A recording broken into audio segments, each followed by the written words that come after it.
প্রথম দফার পর দ্বিতীয় দফার নির্বাচন সম্পূর্ণ হয়ে গিয়েছে। এখন চুলচেলা বিশ্লেষণ চলছে রাজ্যে ক্ষমতায় কে আসবে, তৃণমূল না বিজেপি।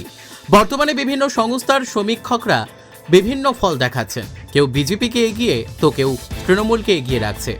তবে আর যাই হোক না কেন, আগামী 4 মে ফল ঘোষণার পরই শেষ হাসি কে হাসবে তা দেখা যাবে। তবে বিশেষ করে মাল বিধানসভা ও নাগরাকাটা বিধানসভার ইভিএম মেশিন এখন মাল কলেজের স্ট্রং রুমে কেন্দ্রীয় বাহিনীর কড়া প্রহরায় বন্দী হয়ে আছে। কিন্তু তবুও প্রার্থীদের মানে উৎকণ্ঠা লেগেই আছে। দলের পক্ষ থেকেও রিপোর্ট নিয়ে অনুমান করছে কোন বুথে তারা এগিয়ে, কোন বুথে তারা পিছিয়ে। সবকিছু নিয়েই মাল পার্কের সামনে ওয়ার রুমে প্রতিটি অঞ্চল সভাপতিদের নিয়ে আলোচনা সারলেন মন্ত্রী বুলুচিক বড়াই। এদিন মন্ত্রীর সাথে ছিলেন কুমলাই অঞ্চলের সভাপতি রাজা শর্মা সহ 6টি অঞ্চলের সভাপতিরা। রাস্তাঘাট এইসব সমস্যা মেটাবো, জলের সমস্যা আমরা মেটাবো, ঠিক আছে। হ্যাঁ, এইসব সব সমস্যা বিষয়ে আমরা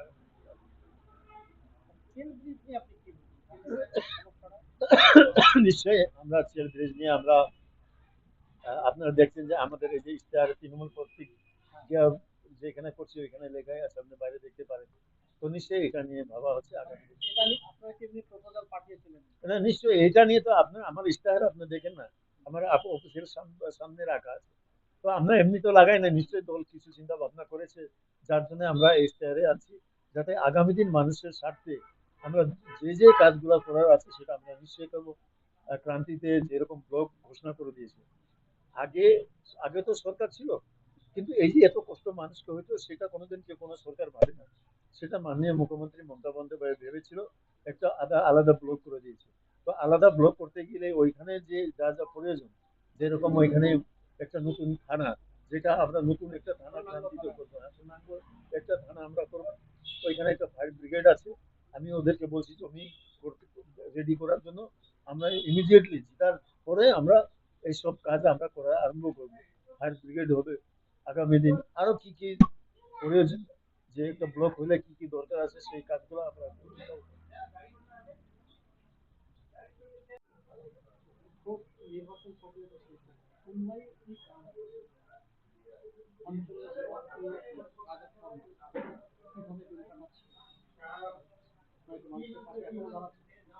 দেখেন, আমরা তো ইলেকশনের শেষ হওয়া মানে আমরা যে বসে থাকি তা না, আমরা মানুষের কাজ করি, উন্নয়নের কাজ করি, সারা বছর মানুষের সঙ্গে থাকি।